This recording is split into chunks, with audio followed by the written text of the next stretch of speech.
now we're going to have a look at some of the wild herbals, and we're going to look at how various wild herbs, you can find them pretty much everywhere, actually act on the body and what benefits they have for the body.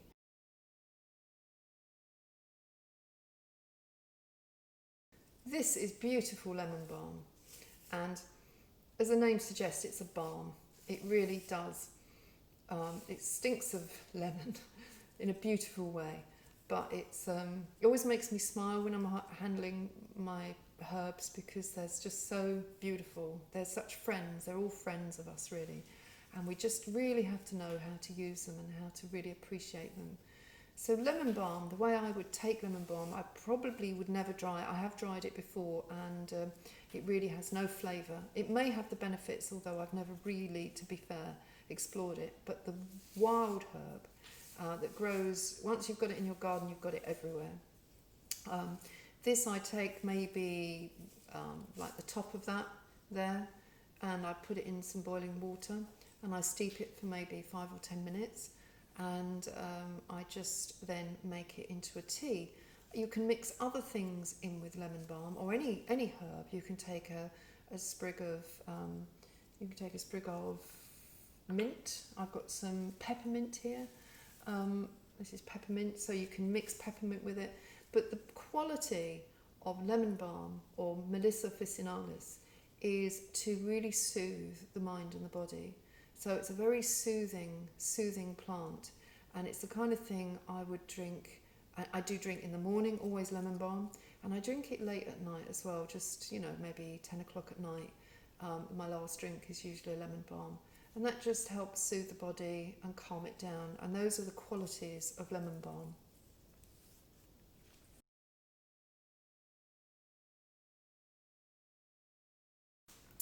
Right, another beautiful plant that I've really only fallen in love with this summer is something called Hypericum, or more commonly, St John's wort. And this is her. She's beautiful. Now it's late in the season. We're in the middle of August at the moment, so she's going to seed. The seeds are tiny, and I did grow some earlier this year from seed. But I've actually collected these wild in the wood across the road from where I live. And if you have a look, the leaves are very small. You can just see the leaves there, very tiny leaves. And it's easy sometimes, if you don't know what you're looking for, to confuse this with ragwort. But ragwort does have a very scissor-like leaf, it's like a saw. So, but the thing is, the flowers are very similar. So you can see the flowers is really on the way out now, but they are a beautiful little yellow flower, and they have all kinds of properties, which is amazing. I haven't got it with me, but I've made a massage oil with the flowers with this, and it really soothes your joints, and it really calms the body down. So St John's wort is known as an antidepressant in the modern herbal medicine world, but it's more than an antidepressant. It's another beautiful calming, nervous system calming down. So and it's got a beautiful quality about it. We make tea with this, so we dry it and we put it in tea. And again, if you want to mix it with lemon balm, you've got a beautiful soothing tea, not tincture, just a tea that you can drink any time of the day, and it's got a beautiful calming effect on the body.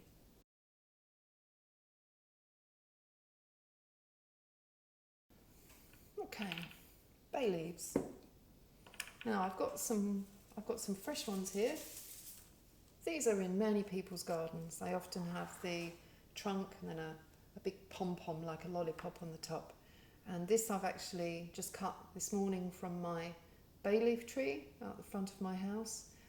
It does get a bit wild. It grows, very high in the summer. So I have to take the pruning shears to it about this time of year, and I dry them out. And then, of course, I've got them in my store cupboard to cook with, and more importantly, to burn. Because the dried leaf is, if you burn it, it has the most beautiful, beautiful calming influence in the house. It does actually remove a lot of negative energy, and it does soothe and calm the whole room. You can smell it. It's a beautiful scent.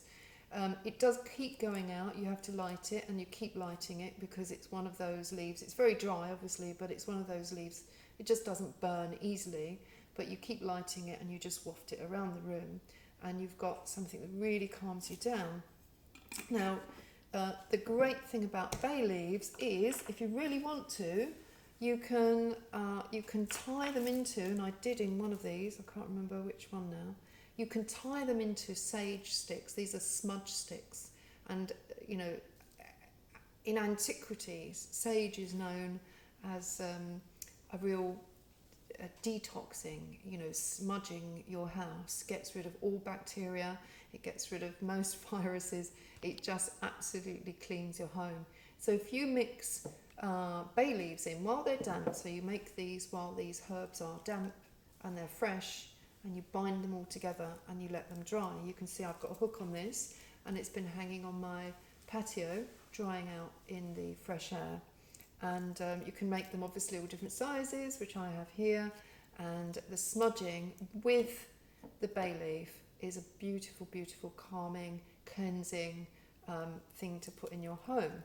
Now, they say about sage that if you have sage in your garden, you will never be ill. There are many uses for sage, and I'm going to show you just sage right now. Here's sage. This is a white sage as opposed to a purple sage, and this is beautiful.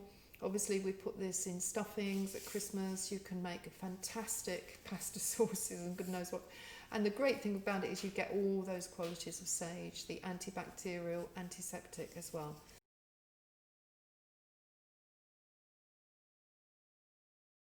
Lavender. So I've cut this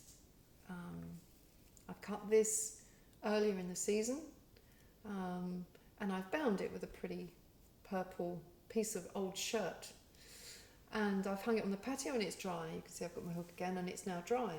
Now there's lots of things you can do with dried lavender. This is so old, it goes back to antiquity. People made poses of dried lavender. I think they were probably used during the plague, and they were used as fresheners, and they are most definitely very calming. And anyone who knows anything about lavender is that it's used to help you sleep at night. So these are all calming to the nervous system, all calming to the mind and the body. So fantastic herb.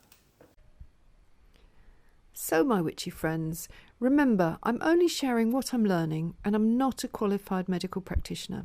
Do seek medical advice from a registered practitioner, and do not rely on my research alone. I hope you enjoy learning with me, and I'll see you in the next video.